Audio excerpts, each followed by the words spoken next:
தற்போதைய அண்மை செய்தி. நடிகை கஸ்தூரியின் வழக்கறிஞர் ஜாமீன் கோரி மனு தாக்கல் செய்துள்ளார். இதுகுறித்த அண்மை செய்தியை பார்த்துக் கொண்டிருக்கிறோம்.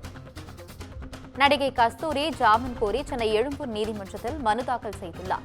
இதுகுறித்து கூடுதல் விவரங்களுடன் இணைகிறார் செய்தியாளர் சுப்பிரமணியன். வணக்கம் சுப்பிரமணியன், விவரங்களை சொல்லுங்க. தெலுங்கு மக்களை இழிவாக பேசியதாக நடிகை கஸ்தூரி கைது செய்யப்பட்டு சிறையில் அடைக்கப்பட்டிருக்கிறார். அவர் எழும்பூர் நீதிமன்றத்தில் ஜாமீன் கோரி மனு தாக்கல் செய்திருக்கிறார். சென்னை எழும்பூர் பெருநகர குற்றவியல் 5வது நீதிமன்றத்தில் ஜாமீன் கோரி கஸ்தூரியுடைய வழக்கறிஞர் பிரபாகரன் என்பவர் மனு தாக்கல் செய்திருக்கிறார். அந்த மனு மீதான விசாரணை நாளை மறுநாள் வர இருப்பதாக தகவல்கள் தெரிய வந்திருக்கிறது.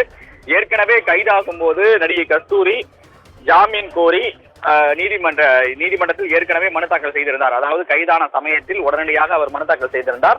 ஆனால் அந்த மனுவை நீதிமன்றம் ஏற்றுக்கொள்ளவில்லை, தள்ளுபடி செய்தது. இந்த நிலையில் மீண்டும் ஜாமீன் கோரி கஸ்தூரி மனு தாக்கல் செய்திருக்கிறார்.